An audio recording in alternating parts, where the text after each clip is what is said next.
नमस्कार, मैं अशोक कुमार पांडे और स्वागत है आपका द क्रेडिबल न्यूज पर। वीडियो शुरू करूं, वीडियो पे बात करूं, असली मुद्दे पर आऊं, उसके पहले आपको एक वीडियो मैं खुद दिखाता हूं। लिखो ना बोर्ड पे नाम। इसलिए आपको नहीं पता कि नाम लिखना पड़ता है। सरकारी आदमी हो क्या? नहीं, सरकारी नहीं हूँ। कोई आप अपनी आईडी दिखाओ, सरकारी आदमी हो। किस बात के लिए नाम भाई नाम लिखना पड़ता है, जब तो पता है किसकी दुकान है। किसकी मतलब? किसकी दुकान है ये? क्या बताएं आपको? किसकी दुकान है? आपकी दुकान है? रिश्तेदारी करनी है? आपकी दुकान है? दुकान चाहे किसी की भी हो, रिश्तेदारी आपकी दुकान है क्या? मैं दुकान वाले से नाम मैं आपसे पूछ रहा हूँ। आपको कोई मिर्च लग रही भाई? आपकी दुकान है? अरे भाई मुझे बताओ। तो खुशी की बात यह है कि चाहे दीपक हो उत्तराखंड के या इस वीडियो में जो सज्जन दिखाई दे रहे हैं जिनका नाम मैं नहीं जानता, आम लोग अब इस तरह मुसलमानों को परेशान करने की जो कोशिश हो रही है उसके खिलाफ आते हुए दिख रहे हैं। आम लोग सवाल उठाते हुए दिख रहे हैं, आम लोग नफरतियों को सीधे खदेड़ते हुए दिख रहे हैं। यह चीज हमने राजस्थान में देखी थी, जब एक मंदिर में घुसकर एक नफरती लड़की जबरदस्ती नफरत फैलाने की कोशिश कर रही थी। हमने उत्तराखंड में देखा जब दीपक कुमार बाबा जो ड्रेस सेंटर था उसके मालिक को बचाने के लिए आए, और अब हमने मेरठ में यह चीज देखी। दरअसल एक पूरा ट्रेंड बन गया है, एक तमाशा बन गया है कि कोई ना कोई बहाना बनाकर मुसलमानों की दुकान को, अगर कहीं वो नौकरी कर रहे हैं तो उस जगह को, कहीं रह रहे हैं तो उनको रहने को, इन सारी चीजों को टारगेट किया जाए, निशाना बनाया जाए। एक और वीडियो मैं आपको दिखाता हूं, फिर असली मुद्दे पर आता हूं। मोहल्ला जो है अग्रवालों का है और इसमें एक मुसलमान है। ये पूरे हर समय नेट कोई कुछ कह नहीं सकता है, बस हर समय नेट कुछ कहे तो ईंट पत्थर मारने पर तैयार रहता है, चाहे किसी का कहीं भी लगे, और कई बार लग भी चुकी है पहले भी। बीजेपी सरकार मदद करो, बीजेपी सरकार मदद करो, योगी जी मदद करो, मदद करो।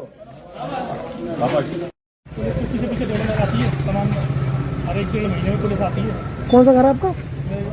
क्या नाम है?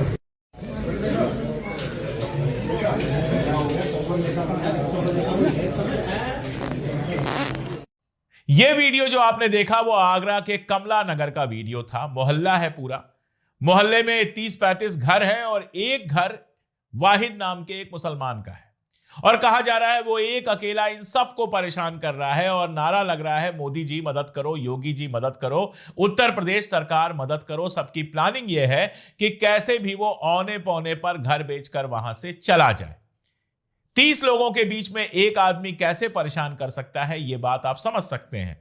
अगर ये कह रहे हैं कि पत्थर फेंका है, चोट लगी है, तो कितनी FIR कराई गई है यह भी इनको बताना चाहिए। लेकिन नफरत इस कदर अंदर घुस गई है कि चाहे आगरा हो और चाहे मथुरा हो, हर जगह इस तरह के तमाशे हो रहे हैं। जी, मामला मथुरा के मांटा थाना क्षेत्र का नौझील प्राइमरी स्कूल का है। इस स्कूल में प्रिंसिपल हैं, हेडमास्टर हैं जान मोहम्मद। जान मोहम्मद के ऊपर बीजेपी के बाजना मंडल के अध्यक्ष दुर्गेश प्रधान ने 30 जनवरी को BSA रतन कीर्ति को एक लेटर भेजा और लेटर में आरोप लगाया कि हेडमास्टर जान मोहम्मद बच्चों को बहला फुसलाकर इस्लाम अपनाने के लिए प्रेरित करते हैं, ब्रेन वॉश करके उनसे नमाज पढ़वाते हैं, हिंदू देवी देवताओं का अपमान करते हैं, हिंदू धर्म को लेकर आपत्तिजनक टिप्पणियां भी करते हैं। ये कह रहे हैं भारतीय जनता पार्टी के बाजना के मंडल अध्यक्ष दुर्गेश प्रधान। ये भी कह रहे हैं कि स्कूल के कैंपस में तबलीगी जमात के लोग बुलाए जाते हैं, बच्चों पर इस्लाम धर्म अपनाने के लिए दबाव बनाते हैं और बच्चों को यह भी बताया जाता है कि दुनिया का सबसे अच्छा धर्म इस्लाम है। यही नहीं, स्कूल में राष्ट्रगान नहीं कराया जाता। अगर बच्चे राष्ट्रगान गाने का प्रयास करते हैं तो उन्हें डांट दिया जाता है। हेडमास्टर कभी राष्ट्रगान नहीं करते। ये सारे आरोप लगाए गए। दैनिक भास्कर ने दुर्गेश प्रधान से पूछा कि आपको ये सारे फैक्ट कैसे पता चले, क्या आप खुद वहां देखने गए थे? तो उन्होंने कहा मेरे पास गांव के लोग ही शिकायत लेकर आए थे, उसके बाद मैंने खंड शिक्षा अधिकारी को लेटर भेजा। यह लेटर BSA के पास पहुंचता है और 31 जनवरी को BSA हेडमास्टर जान मोहम्मद को सस्पेंड कर देते हैं। प्रथम दृष्टया हेडमास्टर को दोषी पाया गया था। कैसे दोषी पाया गया था यह नहीं बताया गया। इनमें से किस कृत्य की फोटो या वीडियो इनके पास है यह भी नहीं बताया गया, लेकिन इनके ऊपर सीधे आरोप लगाया गया। अब सीधे चलते हैं उस गांव की तरफ। किस स्कूल में पढ़ती हैं, किस क्लास में हैं आप?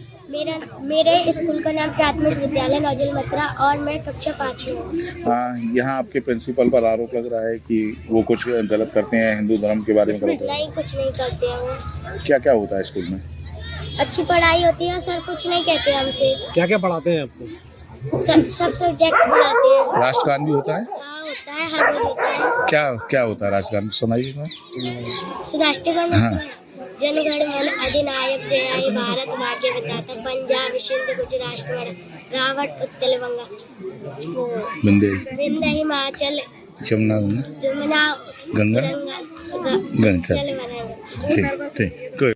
जब गांव वालों से बात किया गया तो वहां के एक किसान इंद्रपाल कहते हैं, मास्टर साहब का व्यवहार बहुत अच्छा है, मेरी बेटी बेटा बीएससी कर रहे हैं, दोनों यहीं से पढ़े हुए हैं, इन आरोपों का स्कूल से कोई लेना देना नहीं है, वो हिंदू मुसलमान नहीं करते। 26 जनवरी पर हम गांव वालों को बुलाया जाता है, राष्ट्रगान होता है, बूंदी बांटी जाती है। गांव के ही संजय पांडे कहते हैं कि यह सिर्फ पॉलिटिकल मामला है, मेरा घर इस स्कूल के पास है, मेरे 2 भतीजे इस स्कूल में पढ़ते हैं, मैं रोज उन्हें छोड़ने जाता हूं, यहां रोज राष्ट्रगान होता है। आप देखिए, शिकायत करने वाले इस कस्बे के हैं ही नहीं, बाहर के लोग हैं, ये लोग गांव का माहौल खराब कर रहे हैं। इसके अलावा एक और बड़ी मजेदार बात बताते हैं, कहते हैं स्कूल के अंदर सीसीटीवी लगा हुआ है, अगर नमाज पढ़वाते तो सीसीटीवी में उसके रिकॉर्डिंग आती, सीसीटीवी तक चेक नहीं किया गया और प्रिंसिपल को सस्पेंड कर दिया गया।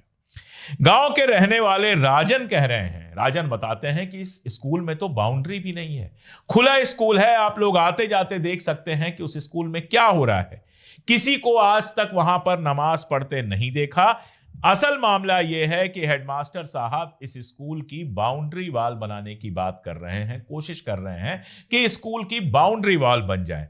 स्कूल के बगल वाली जमीन के कुछ हिस्से का विवाद चल रहा है और वो जो बगल वाले हिस्से की जमीन जिनकी है वो लोग नहीं चाहते कि बाउंड्री बने, इसीलिए लगता यह है कि इन लोगों ने दूसरे गांव के लोगों से मिलकर शिकायत करवा दी है और हेडमास्टर साहब सस्पेंड हो गए। जब वहां जानकारी के लिए पहुंचे पत्रकार तो एक टीचर दिखाई दी, उन्होंने कहा कि 2014 से मैं इस स्कूल में पढ़ा रही हूं, हेडमास्टर मुस्लिम जरूर हैं लेकिन उन्हें देखकर आप ये कह भी नहीं पाएंगे मेरी पोस्टिंग के पहले से वो यहां तैनात थे। कामना अग्रवाल वहीं टीचर है, वो कहती हैं सर ने कभी भेदभाव नहीं किया, खाना बांटना हो, स्कूल में बच्चे पढ़ाने हो या फिर सामाजिक क्षेत्र में काम करना हो, सब में वो बढ़ चढ़कर हिस्सा लेते हैं। उनके बोलचाल, हाव भाव और व्यवहार से लगता ही नहीं कि वो किस धर्म के हैं, वो तो घर के बड़े की तरह व्यवहार कर रहे हैं, ये महिला शिक्षक कह रही हैं। एक और सहायक अध्यापक लक्ष्मी है, उन्होंने कहा वो हमेशा महिलाओं का सम्मान करते हैं, कभी कभी काम में देरी हो जाती है तो पहले महिलाओं को भेज देते हैं, सबसे आखिर में खुद जाते हैं। SIR प्रक्रिया में मैं लगी थी, मेरे पास मुस्लिम वोटर्स हैं, कुछ लोग आए थे और फॉर्म 7 के जरिए आपत्ति लगाने के लिए कहा था। अब आप समझ सकते हैं कि सारा मामला क्या है।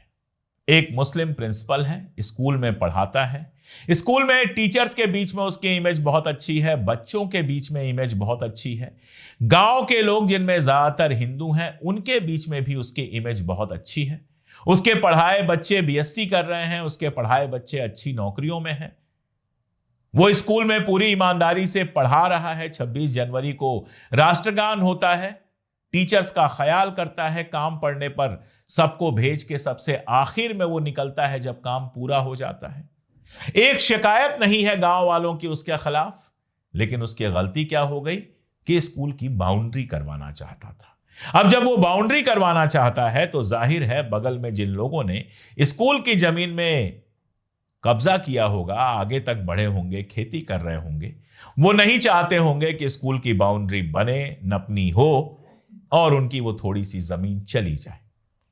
इसके लिए कोर्ट का सहारा भी ले सकते थे, स्टे ला सकते थे, लेकिन सबसे आसान काम है कि सामने वाला मुसलमान है तो उसके ऊपर घटिया आरोप लगा दो। यही हुआ, घटिया आरोप लगा दिए और भारतीय जनता पार्टी के नेता ने बिना गांव गए, बिना गांव में जांच किए लेटर लिख दिया और BSc ने CCTV तक जांचे बिना सीधे उनको सस्पेंड कर दिया। उसके बाद कोई सवाल उठाएगा तो आप कहेंगे कि आप लोग हिंदू मुसलमान करते हैं, आके कोई भक्त कमेंट कर जाएगा आप हिंदू मुसलमान करते हैं। आप बताइए, जब इस तरह का अन्याय हो रहा हो तो हमारे जैसे लोग कैसे ना आवाज उठाएं। अगर दीपक भीड़ से भिड़ सकता है किसी को बचाने के लिए, या मेरठ के बिरयानी कॉर्नर पर कोई साहब भिड़ सकते हैं किसी से इस बात के लिए कि वो जबरदस्ती वहां बदतमीजी कर रहा है, तो हम क्या यहां बैठकर आवाज भी नहीं उठा सकते हैं? अगर हम आवाज भी नहीं उठाएं तो भारत का नागरिक होने या फिर यूट्यूब चैनल चलाने और सच्चाई की बात करने का दावा करने का कोई मतलब है? नहीं है।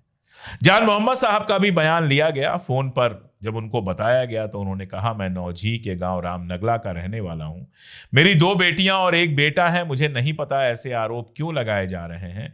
स्कूल में पढ़ने वाले बच्चों को एक जैसा समझता आया हूं। आरोप लगाने वाले कौन हैं उन्हें मैं जानता भी नहीं। उनकी तबीयत खराब है, वो कह रहे हैं तबीयत ठीक होगी तब वो अधिकारियों के पास जाएंगे। हो सकता है उनका सस्पेंशन रद्द हो जाए, हो सकता है वो जल्दी ही नौकरी पर बहाल कर दिए जाएं। लेकिन आप खुद सोच के देखिए कि एक मुस्लिम शिक्षक के खिलाफ, हेडमास्टर के खिलाफ कुछ लोग शिकायत करते हैं, भारतीय जनता पार्टी का नेता चिट्ठी लिख देता है तो बीएस से बिना पूरी जांच किए उसको सस्पेंड कर देते हैं। और खुद सोचकर बताइए कि यह न्याय है? और यह बताइए कि अगर इस तरह का अन्याय चलता रहेगा तो देश एक कैसे रहेगा? सोचिएगा। अगर वीडियोस आपको काम के लगते हैं तो दोस्तों, रिश्तेदारों तक भेजिएगा। चैनल को सब्सक्राइब ना किया हो तो कर लीजिए, और अगर मुमकिन हो तो हमारे परिवार में, द क्रेडिबल न्यूज परिवार में शामिल होइए हमारे मेंबर बनके। स्क्रीन पर आप देख रहे होंगे एक QR कोड, उसको स्कैन करके हमारे मेंबर बन सकते हैं। वीडियो के ठीक नीचे ज्वाइन का बटन है और डिस्क्रिप्शन और पिन कमेंट में हमने लिंक भी दिए हुए हैं जिनको क्लिक करके आप हमारे मेंबर बन सकते हैं। जरूरी है ये, आपका सहयोग मिलेगा तभी हम बिना डरे बिना झुके कैमरे के सामने या कैमरे की आंख में आंख डालकर वो सच कह सकेंगे जिसको छुपाने के लिए पूरा IT सेल, पूरा गोदी मीडिया 24 घंटे लगा रहता है। आज के लिए इतना ही, बहुत शुक्रिया।